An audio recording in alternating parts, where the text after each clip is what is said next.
Merci Seigneur. Ce que nous voulons faire aujourd'hui, c'est de commencer à aborder un sujet. Je ne peux pas dire le sujet qui concerne le corps de notre prochain séminaire. Nous allons commencer à regarder quelques points ou quelques sujets là. Nous allons l'approcher vraiment avec beaucoup de prudence ici.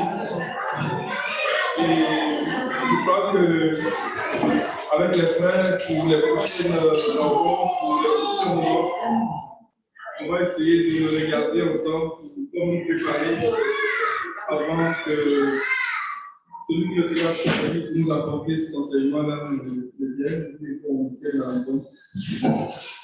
Amen. Amen.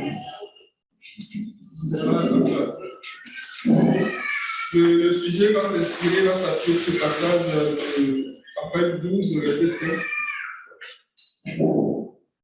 De ce matin, ce que je voulais partager avec nous, c'est, comme je dis, c'est une approche.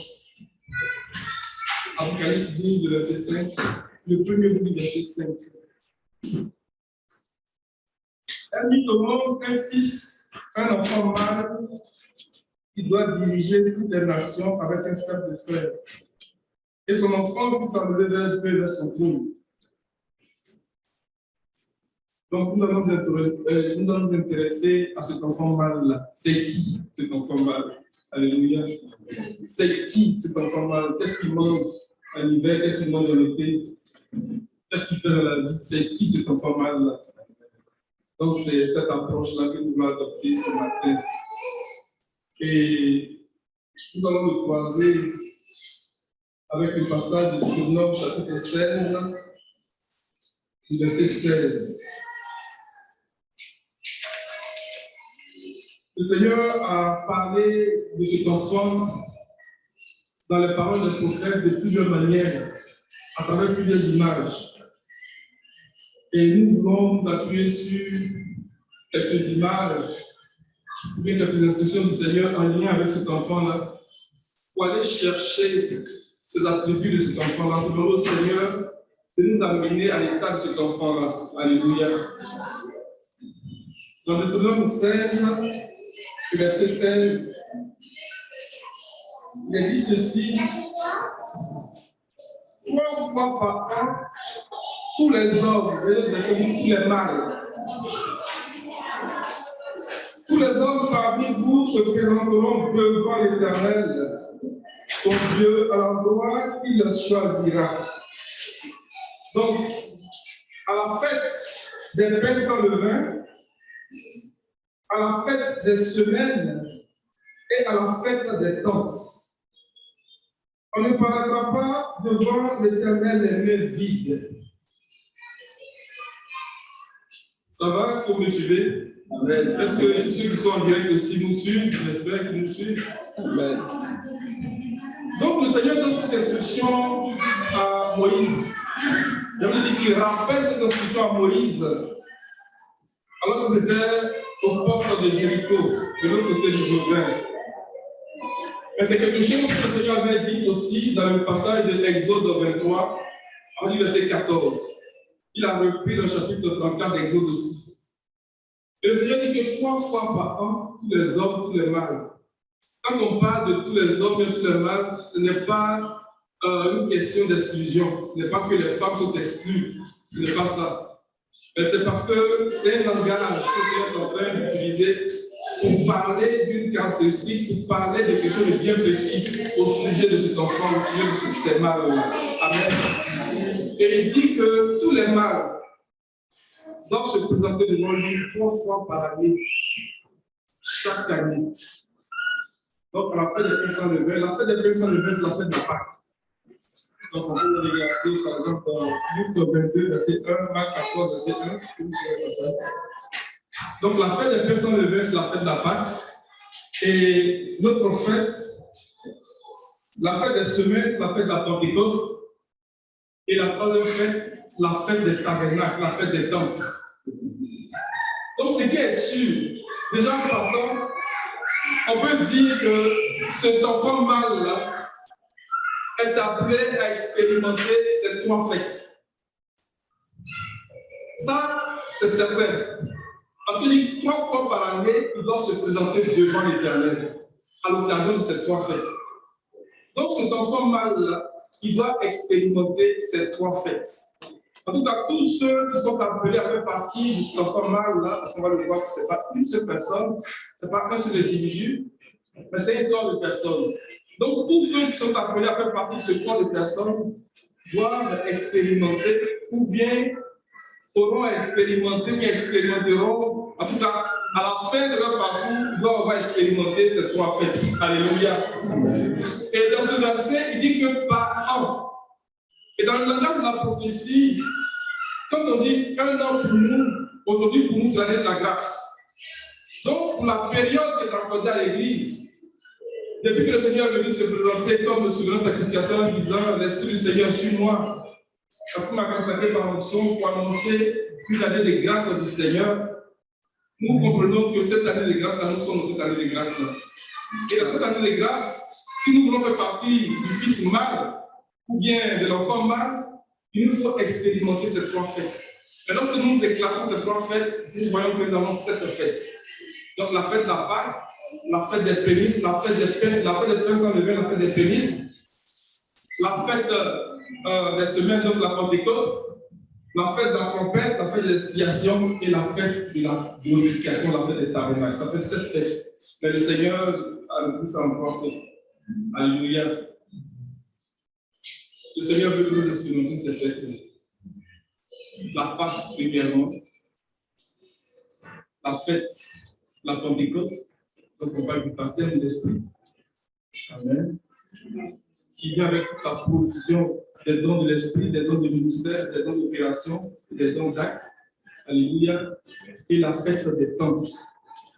Et du point de vue de la prophétie, nous savons que les 2 premières fêtes sont déjà accomplies pour toute l'Église. Mais ceux qui rentrent dans la famille de Dieu sont appelés aussi à expérimenter ces choses. Alléluia. La fête de la Pâque est déjà accomplie.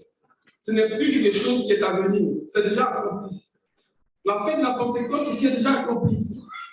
Donc, il reste une 3e fête qui inclut la fête des trompettes, la fête des expiations et la fête des tentes. Et aujourd'hui, j'ai envie de dire que si pour nous qui sommes là, nous avons expérimenté la fête de la Pâque, la fête de la Pentecôte, il nous faut travailler pour nous appliquer à expérimenter la fête des tentes. Donc, minimalement, celui qui a expérimenté la fête de la Pentecôte doit viser la fête des tabernacles. Et nous devons nous appliquer à cela. Celui qui n'a pas expérimenté la fête de la Pentecôte et qui peut-être expérimenté la fête de la Pâque doit chercher la fête de la Pentecôte à l'expérimenter, à vivre cette fête-là.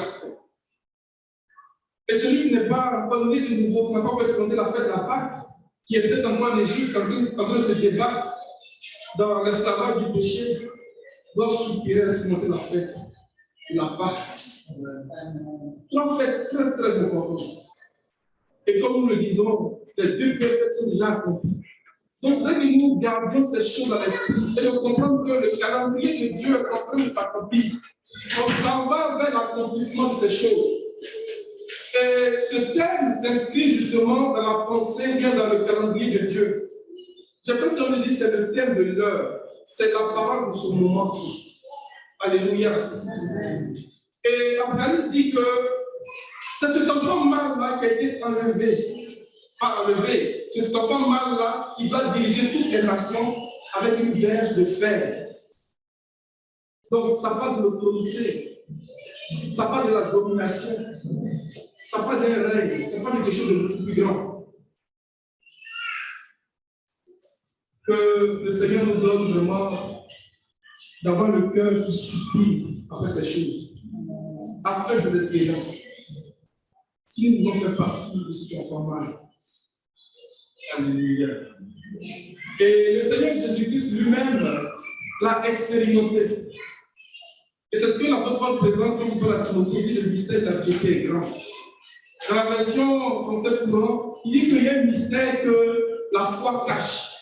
Et puis il va expliquer ce mystère. Quand on regarde dans Luc 2, la Bible dit qu'à 12 ans, le Seigneur est monté à Jérusalem avec ses parents. Alléluia. Et quand on va dans Jean chapitre 5, on voit qu'il est encore monté à nouveau à une autre occasion, à une autre fête. Quand on parle de l'épisode de la piscine de Bethesda. Et dans Jean chapitre 7, il était monté aussi à une autre fête. Alléluia. Cette fête des tentes qui s'est passée à Jérusalem, il était aussi parti. Donc le Seigneur Jésus-Christ a accompli ces choses lui-même pour montrer que c'est le chemin par lequel nous devons passer nous tous. On va lire ces versets-là.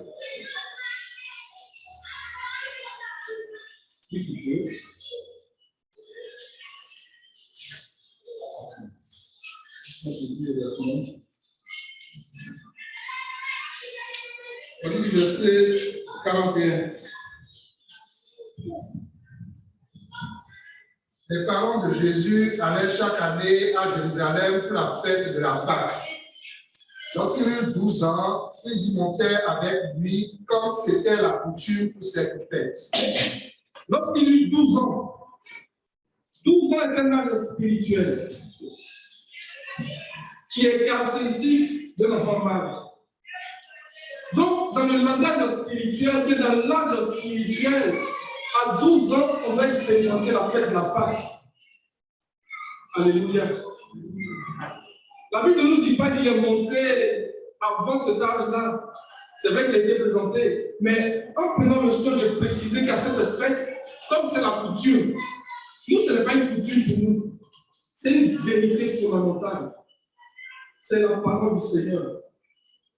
Alléluia. Il dit les parents de Jésus allaient chaque année à Jérusalem. Mais où est-ce qu'il le laissait? On ne dit pas. Pour la fête de la Pâque. Lorsqu'il eut 12 ans, est-ce que ça veut dire qu'avant 12 ans, il ne parlait pas avec eux? C'est possible. Peut-être les avec d'autres personnes de la famille, c'est possible.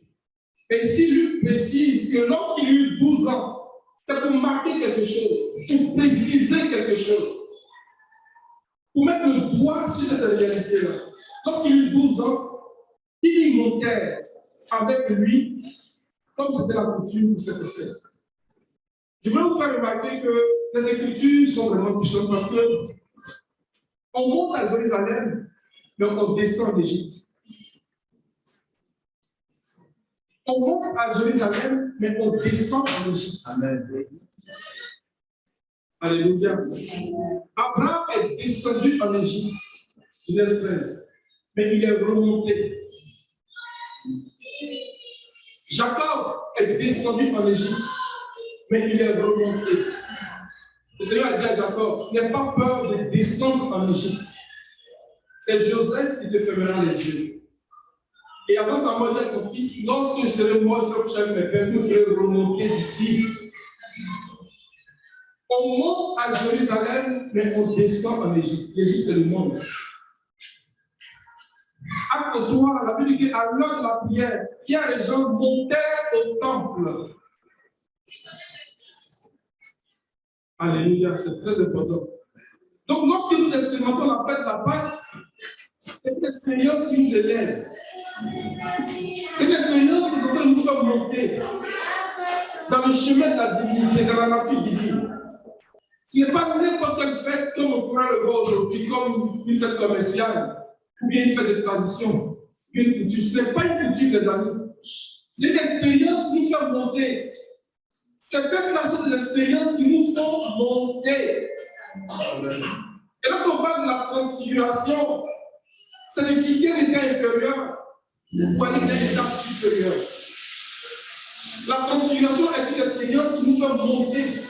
Donc, quitter le terrestre pour saisir le divin, pour entrer dans la divinité.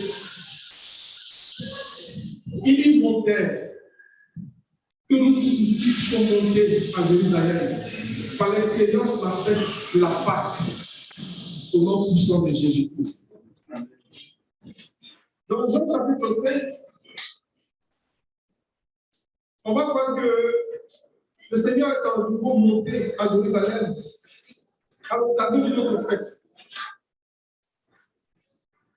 Après cela, il y eut une fête juive et Jésus monta à Jérusalem.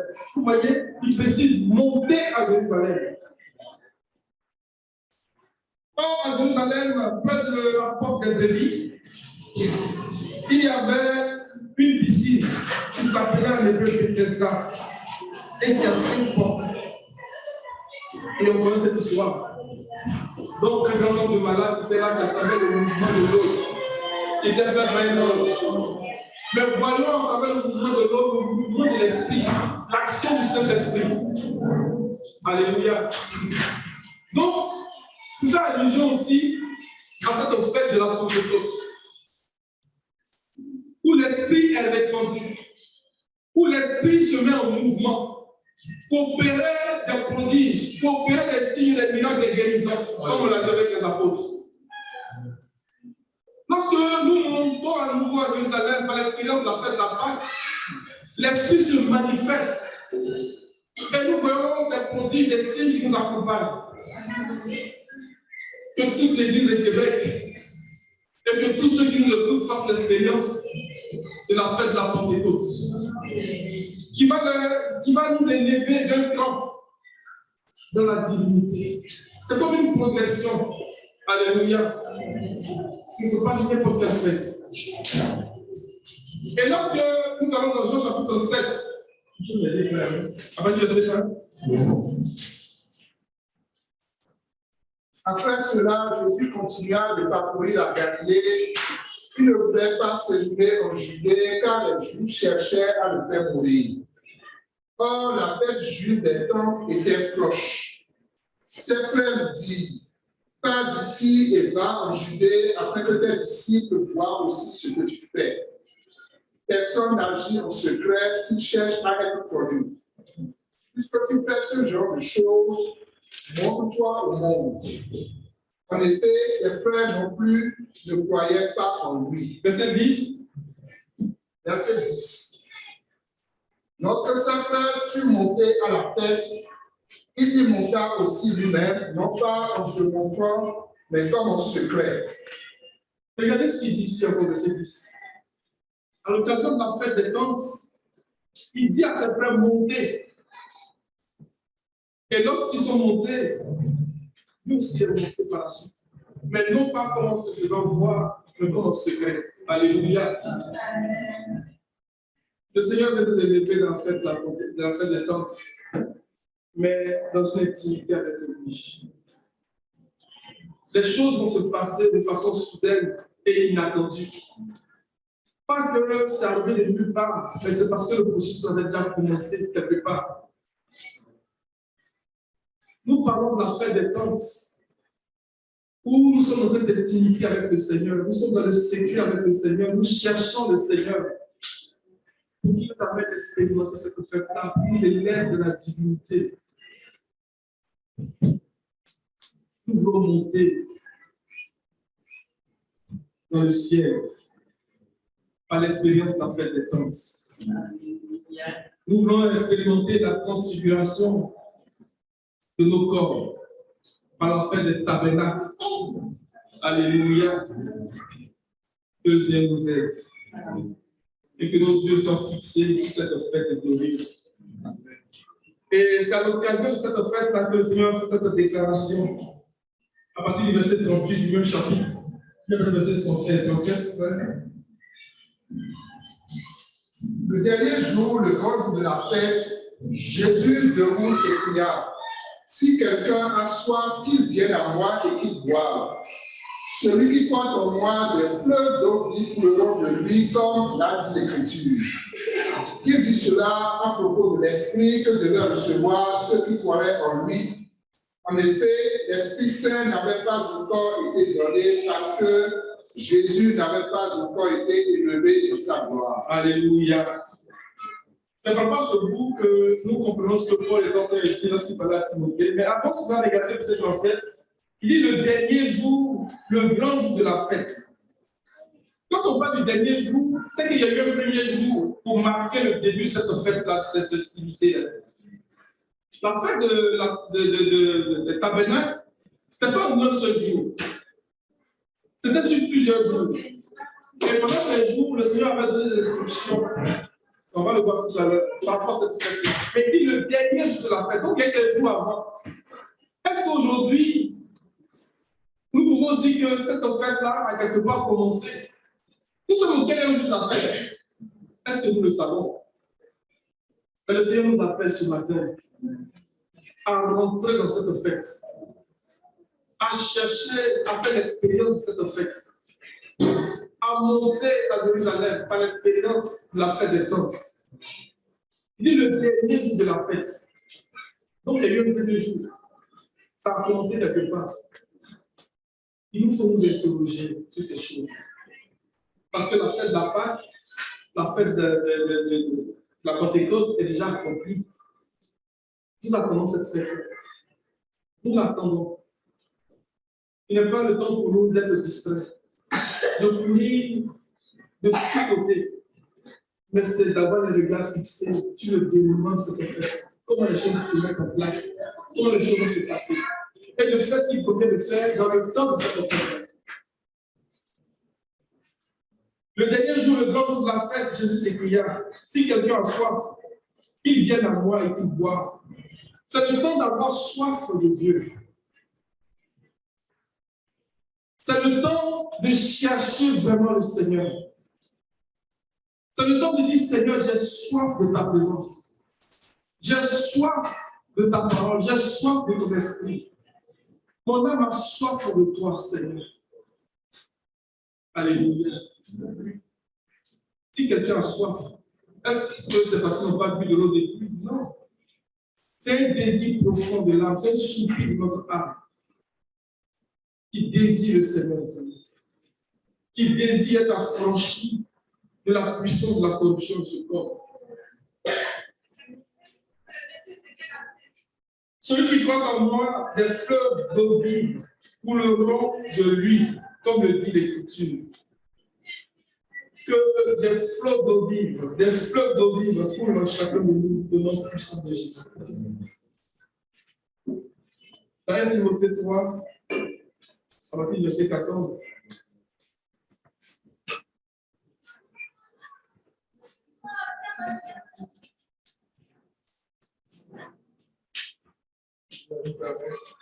Je t'écris cela avec l'espoir de te rejoindre bientôt. Cependant, si j'ai le regard, tu sauras ainsi comment il faut se conduire dans la maison de Dieu, qui est l'Église Dieu vivant, pilier et soutien de la vérité. Et tous le reconnaissent, le mystère de la piété est grand. Dieu est apparu comme un homme, sa justice a été révélée par l'Esprit, il a été vu des anges, proclamé parmi les nations, on a cru en lui dans le monde, il a été élevé dans la gloire. Il a été élevé dans la gloire. Il a été élevé dans la glorification. Il a été élevé dans la fête des tentes. Alléluia. Donc, la première chose que nous comprenons au sujet du fils mâle, c'est quelqu'un qui fait l'expérience des 3 fêtes de l'Éternel, des 7 fêtes de l'Éternel.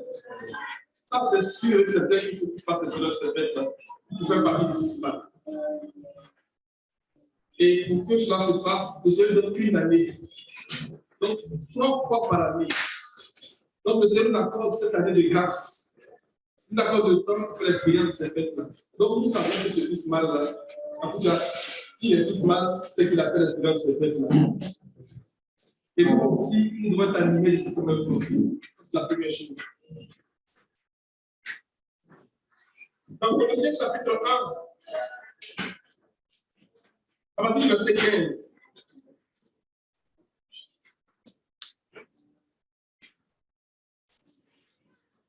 Le Fils est l'image de Dieu invisible, le premier-né de toute la création. Amen. Quand on parle du fils mâle, on parle du premier-né aussi.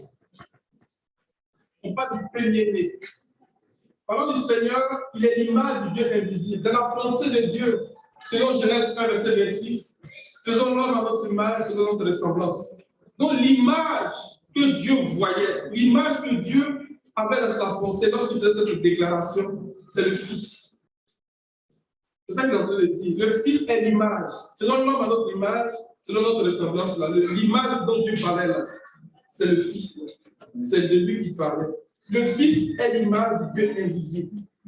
Le premier-né de toute la création. Donc Dieu est en train de parler du premier-né aussi dans Genèse. Vous comprenez? Vous pouvez dire Genèse 1, ici, la Genèse.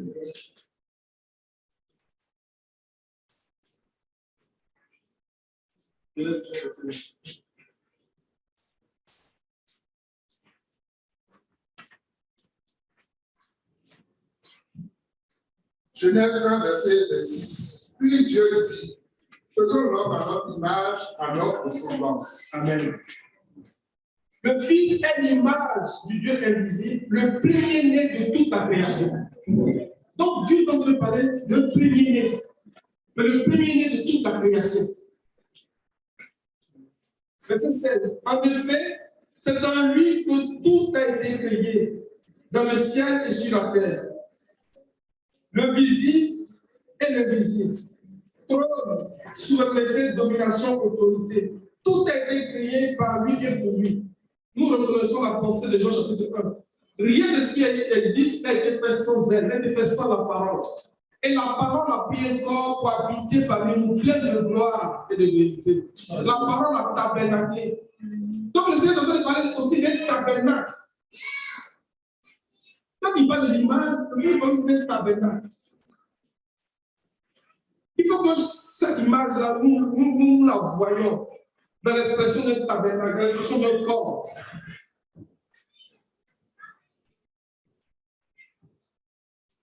Il existe avant toute chose et tout subsiste en lui. Il est la tête du corps qui est l'Église. Alléluia, la tête du corps. Donc il parle de deux réalités. Il parle d'abord de la tête et il parle du corps. Donc il y a le premier-né tête. Quand il dit premier-né, ça veut dire qu'il y a d'autres noms venus après. Si je dis Samuel mon premier-né, ça veut dire que j'ai peut-être un deuxième. Quand on parle de premier, c'est qu'il y en a d'autres qui vont venir. Et ceux qui vont venir après, c'est le corps, c'est l'Église. L'Église est appelée à expérimenter ce que nous sommes expérimentés. Il existe avant toute chose et tout subsiste en lui. Il est la tête du corps qui est l'Église. Il est le commencement, le premier-né d'entre les morts. Là encore, il vient dire qu'il est le premier-né d'entre les morts. C'est-à-dire de tous ceux qui sont morts, il est le premier avant pour la résurrection. Parce que le salut a dit qui peut sauver son âme de la mort? Tous ceux qui vont ne reviennent plus. Mais il y a un qui est sorti de lui-même. Ce n'est pas quelqu'un qui a fait ce qui est sorti de lui-même. Donc il est le premier né. Donc il y a d'autres aussi qui doivent rentrer dedans. Amen. Donc c'est vraiment glorieux. Il faut que Apocalypse 12 nous présente ce premier né. C'est vraiment glorieux. En effet, Dieu a voulu que toute sa plénitude habite en lui. Donc il est le premier, toute la plénitude de Dieu habite en lui. Ça veut dire que tout ce que Dieu est habite en lui. La plénitude de Dieu, c'est tout ce que Dieu est habite en lui. Le Seigneur veut faire réaliser sa plénitude dans l'Église. Alléluia. Il a voulu par Christ tout réconcilier avec lui-même, aussi bien ce qui est sur la terre que ce qui est dans le ciel, en faisant la paix à travers lui par son sang versé dans la gloire. Dieu est en Christ et il réconciliait le monde avec lui-même. Donc ce premier-né est aussi l'instrument, le moyen que Dieu va utiliser pour réconcilier les hommes avec lui. Pour réconcilier tout ce qui est dans le ciel et tout ce qui est sur la terre, sous l'autorité d'un seul chef, de Christ. Et c'est ce que Paul présente dans Éphésiens chapitre 1, verset 9, verset 10. Il dit que ce mystère consiste à ce que Dieu veut tout réconcilier. Donc tout ce qui est dans le ciel et sur la terre, sous l'autorité de Christ. Mais Dieu a montré ce travail de réconciliation-là par le fait qu'il était en Christ. et réconcilier les hommes avec lui-même. Donc ce premier-né, ce n'est pas n'importe qui. C'est le moyen que vous faites Dieu pour réconcilier quelque chose. Mais ce qui est dans le ciel, ce qui est sur la terre, on parle des invisibles et des visibles. C'est ça qu'il a dit dans Colossiens. Donc ce qui est dans le ciel et sur la terre, Colossiens chapitre 1, verset 16. En effet, c'est en lui que tout a été créé, dans le ciel et sur la terre, les visibles et les invisibles. Donc quand on parle du ciel, on parle des visibles. On parle de la terre, on parle des visibles. Alléluia. Mais il continue de dire trône, souveraineté, domination, autorité. Tout ça, on va soumettre tout ça à l'autorité de Christ. Amen. C'est son Église.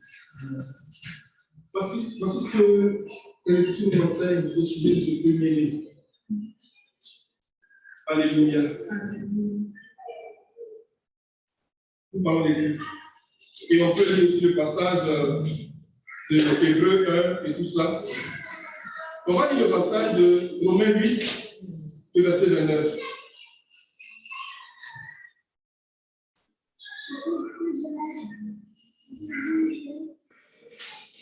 Romains 8, verset 29. Quel va dire verset 28, mon frère? Du reste, nous savons que tout contribue au bien de ceux qui aiment Dieu, de ceux qui sont appelés conformément à son plan. Conformément à son plan. Mais quel est ce plan? On va repartir Éphésiens 1 avant de le bénir. Verset 9, verset 10. Qui nous a fait connaître le mystère de sa volonté conformément au projet bienveillant qu'il avait formé en Christ pour le mettre à exécution lorsque le moment serait vraiment venu, à savoir de tout réunir sous l'autorité du Messie, aussi bien ce qui est dans le ciel que ce qui est sur la terre. Alléluia. Je vais lire ma version grecque ici. Il nous a fait connaître son plan secret. Alléluia. Il nous a fait connaître son plan secret que dans sa bienveillance, il avait décidé par avance de réaliser par le Christ. Ce plan que Dieu achèvera à la fin des temps consiste à réunir tout ce qui est dans les cieux et sur la terre sous un seul chef, le Christ. C'est ce plan-là. Et Paul, dans Romains 8, ici, verset 28, qui disait: du reste, nous savons que tout contribue au bien de ceux qui aiment Dieu, de ceux qui sont appelés conformément à son plan.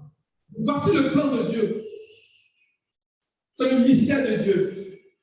Christ est le mystère de Dieu. L'Église est le mystère de Dieu. Alléluia. Verset 29. En effet, ceux qu'il a connus d'avance, il les a aussi prédestinés à devenir conformes à l'image de son Fils, afin que celui-ci soit le premier-né d'un grand nombre de frères. Regardez, le premier-né d'un grand nombre de frères. Donc, il est le premier, mais il a beaucoup de frères. Alléluia. Amen. Mais le verset 29 est vraiment puissant. Il dit: en effet, ceux qui l'ont connu d'avance, il les a aussi prédestinés à devenir conformes. À devenir conformes à l'image de son Fils. À devenir conformes. Je sais que vous comprenez français plus que moi, mais je pense que conforme, ça dit comme, fait exactement. Alléluia. Lorsque le Seigneur a dit à Moïse de faire le tabernacle, il dit: regarde et faites d'après le modèle qui a été montré sur la montagne. Et la Bible dit que Moïse s'est conformé exactement à ce que Dieu lui avait dit de faire. Et tous les artisans, dans l'esprit desquels il avait mis l'esprit plein d'intelligence, ont fait exactement comme ce qui avait été montré à Moïse sur la montagne. Des gens qui n'avaient pas vu ce que Moïse avait vu en termes de révélation, de représentation, mais qui étaient capables de faire des travaux. Moïse les a examinés un par un, et puis il a vu que tout était conforme à ce qui lui avait été montré. En fait, ce qui leur avait été montré, vous dites plusieurs fois, à ce qui lui avait été montré. La conformité au plan de Dieu, la conformité ou l'exactitude dans la réalisation des choses que Dieu fait nous est donnée par cet esprit plein d'intelligence. Mais cet esprit plein d'intelligence, c'est ce que Job appelle la force de son intelligence. Dieu est puissant par la force de son intelligence. Et c'est cet esprit-là qu'il a donné aux artisans. Si vous faites un exercice dans le Strong en considérant Exode 28, quand vous allez commencer à regarder, il dit les hommes habiles. L'habileté est traduite par l'intelligence. Alléluia. Mais l'esprit qui est là est traduit par force. Donc c'est la force de l'intelligence que Dieu leur a donnée, qui leur a permis de réaliser ces choses qu'ils n'avaient pas vues comme vous les avez vues. C'est un peu plus facile que quelqu'un qui a vu quelque chose de reproduire. Mais quand quelqu'un n'a pas vu et puis est capable de sortir quelque chose, je pense que ça fait réfléchir. C'est comme les artistes. Mais en réalité, tout ce qu'ils représentent, c'est quelque chose qui vient de quelque part. Et Dieu met cet esprit dans nous. Et c'est ce qu'on appelle la pensée de Dieu. Cet esprit plein d'intelligence, la force de l'intelligence de Dieu, là. Tout aussi, Jean, c'est la pensée de Dieu. Quand nous avons la pensée de Dieu, cette pensée qui nous est communiquée par le Saint-Esprit, nous sommes capables de nous conformer exactement à ce que Dieu veut. D'arriver à cette image-là. Il dit qu'en effet, ce qu'il a connu d'avance, il est aussi prédestiné à devenir conforme à l'image. Et nous avons l'image tout à l'heure dans Colossiens 1. Afin que celui-ci soit le premier-né d'un grand nombre de frères. Donc, aussi nécessaire. Dieu est puissant, mais il ne rejette personne. Il est puissant par la force de son intelligence. Son intelligence a une force. Quand on dit que son intelligence a une force, je ne sais pas comment on peut l'expliquer, si on comprend dans les mots terre à terre. Mais replaçons-nous dans ce que les amis que nous avons fait. Les travaux que nous avons réalisés était une démonstration de la construction de la personne de Christ lui-même. Le tabernacle parlait de Christ et de toute son œuvre. Le tabernacle est une représentation du mystère de Dieu, du projet de Dieu. Si nous avons l'intelligence de toute la richesse du tabernacle, les amis, c'est puissant. Les œuvres du tabernacle est une matérialisation de la force de l'intelligence que Dieu donne à Dieu. Alléluia. Que le Seigneur nous donne cet esprit plein d'intelligence. Que le Seigneur nous donne cette force de son intelligence. Qui nous amènerait à atteindre l'image du Fils dans la conformité, dans l'exactitude de ce que Dieu veut réellement pour nous. Alléluia. Et comme on vient de le dire, on dit qu'en fin d'histoire, le premier-né d'un grand nombre de frères. Donc, le premier-né dont il est question que nous voyons là, ce n'est pas une seule personne, mais c'est un corps de personnes. Christ a déjà accompli ce lui. Donc, le reste qui vient après lui, dans la conformité à ce qu'il a accompli, c'est besoin de premier-né. Et la création tout entière attend et supplie la révélation des fils de Dieu. Alléluia. Lorsque nous allons dans Exode 4, verset 22, le Seigneur voit Moïse et Aaron faire sortir les enfants d'Israël. Et il leur donne un message bien précis à adresser à Pharaon. Alléluia. Tu annonceras au Pharaon, voici ce que dit l'Éternel, Israël est mon fils aîné. Je t'ordonne de laisser partir mon fils pour qu'il le serve. Si tu refuses de le laisser partir, je ferai mourir ton fils aîné. Alléluia. Il dit Israël est mon fils aîné. Pour venir appuyer encore le fait que ce premier-né là, c'est un corps de personnes, c'est un peuple, c'est une nation. Israël, ce n'est pas un seul individu, mais il dit tout cela, c'est mon fils aîné. Donc ce premier-né que nous voyons ici dans le chapitre 12 d'Apocalypse, c'est un corps de personnes. Mais plus loin, il va dire qu'il a fait sortir ses armées. Donc c'est aussi une armée. Alléluia. Que le Seigneur nous aide On va aller dans Exode 12.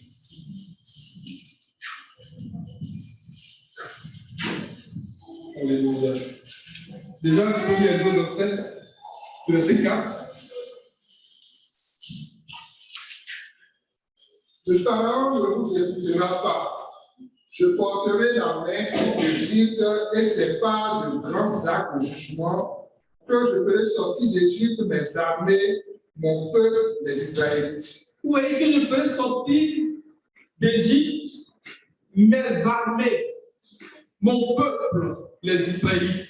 Il a d'abord dit au chapitre 4, Israël est mon fils premier-né.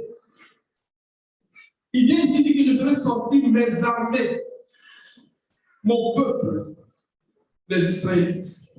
Alléluia. Donc ce premier-né-là, ce n'est pas une seule personne. C'est un peuple, c'est une nation. Mais c'est aussi une armée. Alléluia. Amen. Une nation de soldats. Une nation de guerriers redoutables.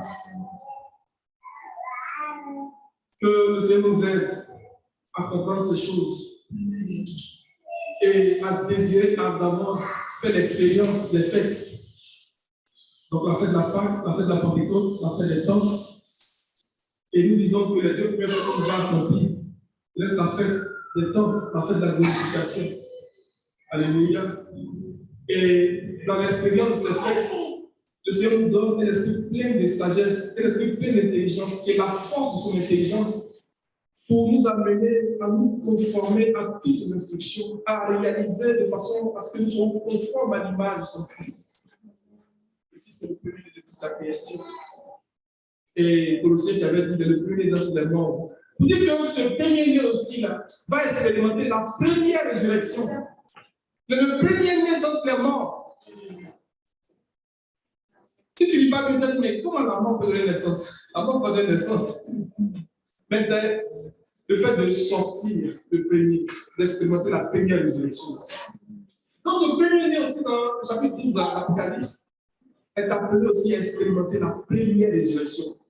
Et si le Seigneur dit que c'est mon fils, elle enfanta un fils premier-né, un fils mâle, rien que cette mention-là, toutes ces choses que nous sommes en train de mettre bout en bout, donc nous pouvons comprendre que tout cela caractérise ce fils mâle. Christ est le premier dans plusieurs frères, mais il y a d'autres aussi qui doivent rentrer après. Que les Écritures nous parlent ce matin. Amen. Que nous n'ayons pas à faire des commentaires par nous-mêmes, mais que la parole de Dieu, que nous laissions la parole de Dieu parler au nom puissant de Jésus-Christ. Amen. Je vais rapidement présenter un tableau des fêtes. Lorsque nous regardons Lévitique 23, il va donner les 7 fêtes. Mais dans Lévitique 23, il ne donne pas beaucoup de détails sur la façon de faire les fêtes. Il va donner les fêtes comme des prescriptions. Mais quand on va dans le nombre 28, nombre 29, il va donner les détails de ce qui devait être fait à chacune de ces fêtes-là. Et c'est ce qui nous intéresse. Si nous soupirons après la fête des temps, si nous soupirons après la fête de la Pâque, de la Pentecôte, il faut considérer le détail de ces choses-là. Donc dans le nombre 29,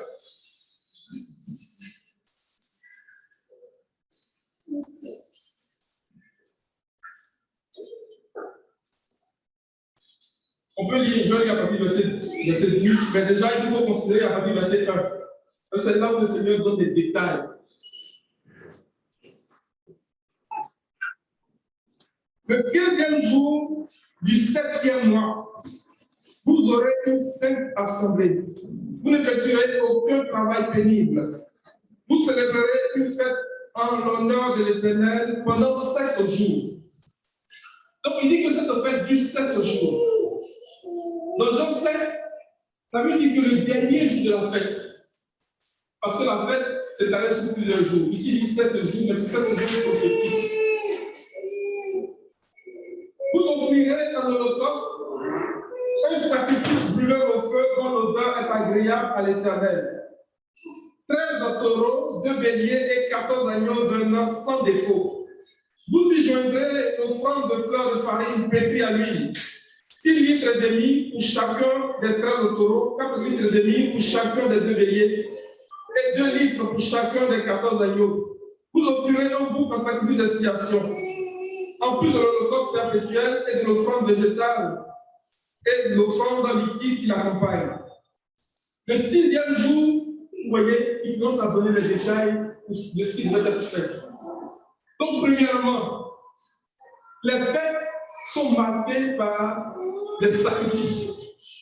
On parle ici de sacrifices. Lorsque les fêtes étaient célébrées, on voyait les sacrifices se faire. Que le Seigneur nous enseigne la loi des sacrifices.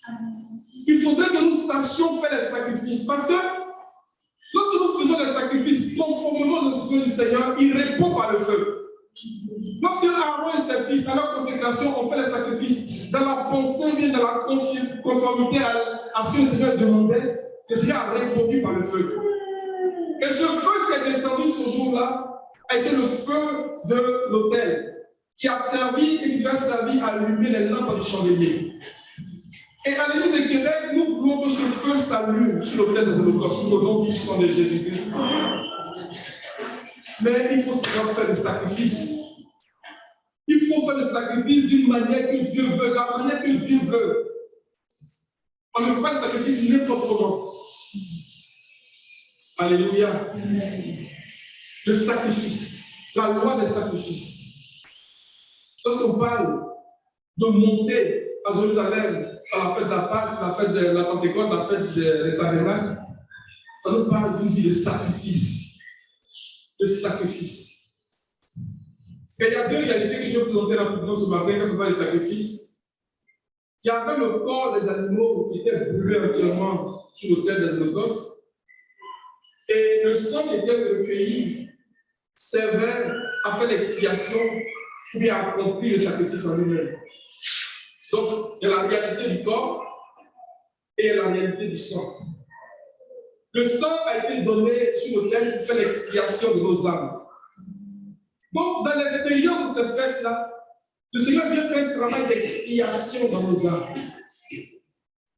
Il vient achever l'œuvre de l'expiation en nous. Alléluia. Mais quand on se réfère au tabernacle de Moïse, le lieu saint nous parle de nos âmes. Alléluia. Amen. Et le sang était prélevé et il était porté dans le temple.